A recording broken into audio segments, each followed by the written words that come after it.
Good afternoon, good morning, good evening, whenever you're watching this. I'm Jordan Kelly and I'm with Working Aussies Homestead, and today we're going to do a garden tour. Let's get started.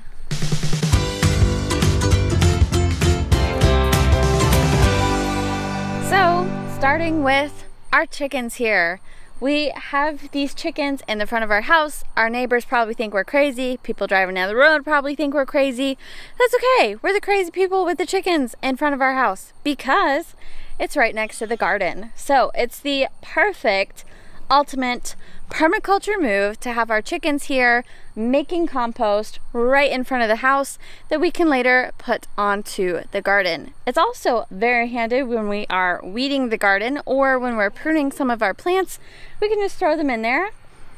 That's food for the chickens. Chicken feed we don't have to buy. All right, so our first row here, we have talked about it before. You guys saw it in our last garden tour video.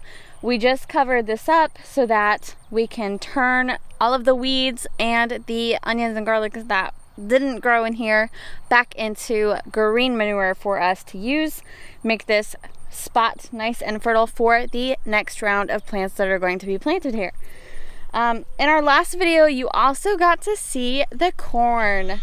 And the corn is now almost chest height. So crazy. I cannot wait until this corn is taller, but again, it is above my waist already and it's looking nice and lush and green.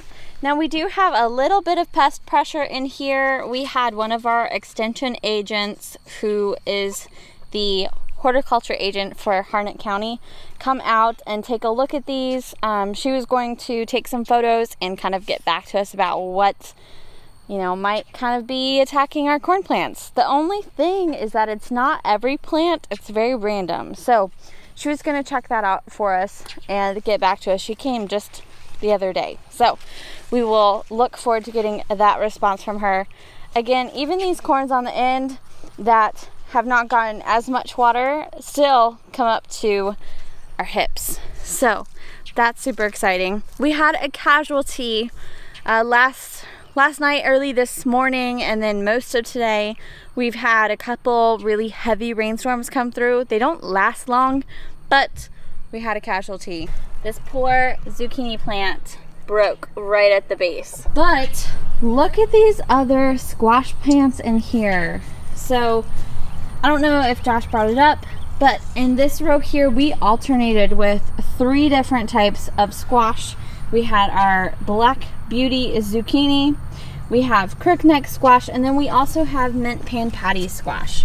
We've got lots of buds going on in here. They're looking awesome. No fruit on this one yet. Let's see. There's some more zucchini. They are looking so good. Again, about the size of my thumb right now. Yeah, but these plants are just looking fabulous. Look at that beautiful squash plant. This part of the garden is just really growing fabulous. I'm super excited to see really how much we are able to harvest just off of this row of squash and zucchini. It'll be awesome. This next row, Josh actually planted last night. He finished up the row that you guys saw in the last garden tour video, and now we have our peppers planted in here. We've got a couple different varieties of peppers, but we're excited. What's up, girl? You're a little far from home. One of our new barn cats. I guess they both have decided to come over and pay a visit to the garden while we're out here. They said the barn was boring. And then something new that Josh did last night as well was he did go ahead and prop some of these beans up. So he just put some bamboo sticks in here to help them grow up a little bit instead of out, even though that's how bush beans are.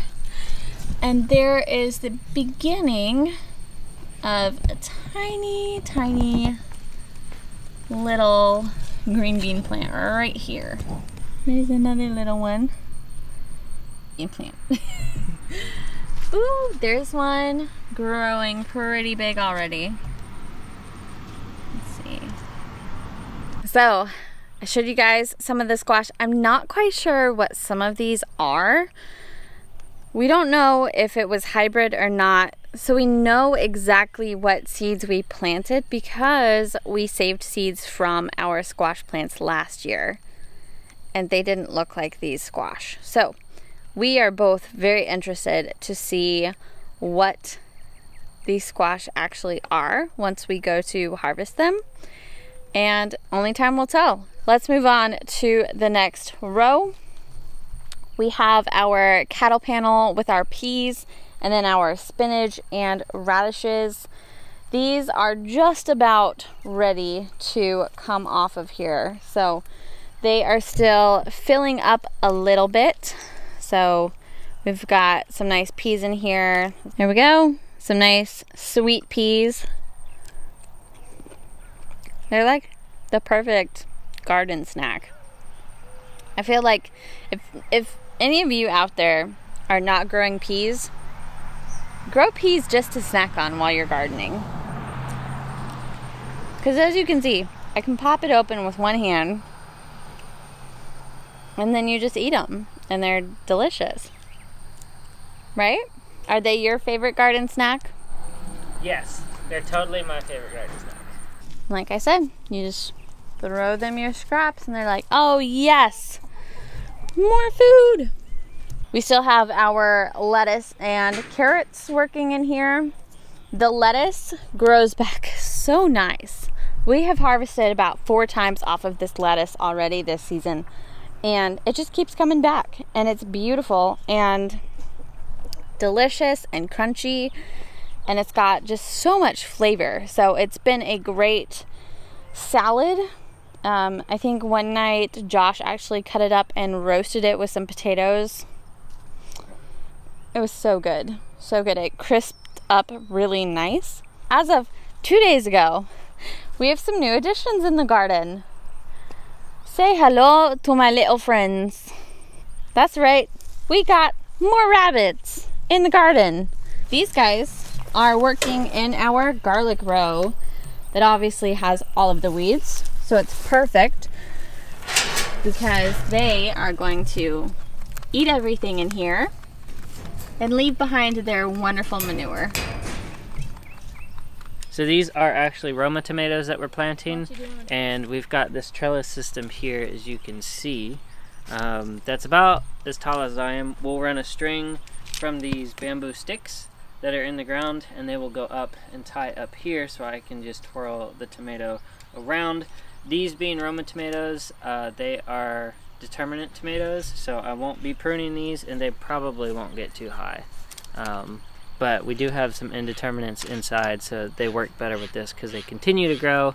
So determinate means they have a determinate amount of fruit that comes out all at one time. Indeterminate means that they will continue to grow and continue to produce fruit as long as you are pruning them and the season is still going on. So from what I understand, you have to succession plant Roma tomatoes because you get everything all at once. So we'll just do that. We've done the same thing over here. These are straight 8 cucumbers, and because they don't like as much heat, we have put them behind the tomatoes in hopes that the tomatoes will make somewhat of a wall or barrier from the hot sun that usually sits over this way. And then we will stake these and they'll run up the trellis just like these will. And then our last and final row, I'm sure you guys have seen it before. This is our 4-foot hedgerow where we have some of our perennials. But we also had some self-seeded zinnias in here. Got some beautiful zinnias that should pop up, have some beautiful flowers to bring in more bees for the rest of the garden. And I'm so excited. I saw today that my tarragon is coming back in. So if you guys don't know what this is just a, it's an herb that is used really to flavor chicken. And what do we grow here at Working Aussies Homestead? Meat chickens. This is a great herb to cook with, and it came back. I was so excited. It did not look very good last year, so I think it just got too hot. Not sure what happened, but it is a perennial, so I was glad it came back. So I've got this beautiful sage that we have in the garden. It smells amazing. Again, I wish you guys could smell this. It's perfect. We have made several steaks with this. I've chopped this up, put it in with some garlic and butter, and if you guys don't grow sage in your garden, grow some sage. You'll thank me later. It's a great herb to have, and it's perennial, so it comes back every year, and this came back through the winter. So another great herb to have in the garden. And then I had some lavender plants in here. I don't know what happened to them, but my mint stayed and lived throughout the winter. I've got 2 varieties of mint in the garden. We've got a lime mint, and then I have a berries and cream, and the difference in flavor is drastic. You can very much taste the citrus in the lime mint, and then the berries and cream is nice and sweet and very, like, it's very berry. I don't know what else to say about it, but you just would know if you were here and you could smell it or taste it. So that is it for this garden, but we have one last stop before you go, and it's our potatoes that we haven't been taking care of. So let's go check on them. So we have arrived back at the potatoes, and as you can see, we have not been back here for a hot minute. So let's take a look at them. They could use a little love. They could use a lot of love. My goodness. Obviously, we need to mound these back up again. Oh. If we did it this way and just covered that whole thing, potatoes would just grow off of all of that. So we need to get with it. Look at those little flowers coming in. Little potato flowers. We've got more potatoes and more potatoes. Oh, and some potato flowers. How about that? Look at this. Would you look at that? Would you just look at it? This is a butternut squash that we didn't plant. Oh, look. There's a couple more.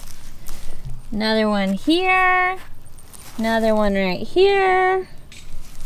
Another one right here. More potatoes. Another butternut. And another butternut. I'm telling you, it shouldn't be Working Aussies Homestead. It should be Wild Roma and Butternut Homestead. That's what it should be. Whoop, as I step on it. I'm just gonna move back out of here. We need to come in here and mound up these potatoes so we can have more potatoes. Because that's why we planted 75 feet worth of potatoes, because we eat a lot of potatoes, and I don't want to buy so many potatoes from the grocery store.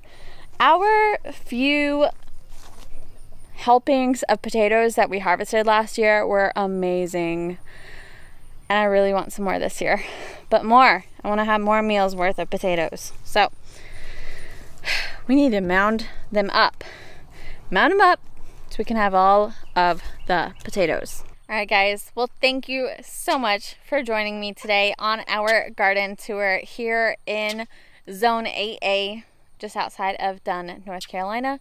Again, I'm Jordan with Working Aussies Homestead, and if you have not already checked out the full garden tour before this video, go check it out. It's going to be right up here. And if you are not already, go hit that subscribe button, go hit that like button, leave us a comment down below. What are you growing in your garden right now? And what are you so excited about growing later on this season? Until next time, we'll see ya.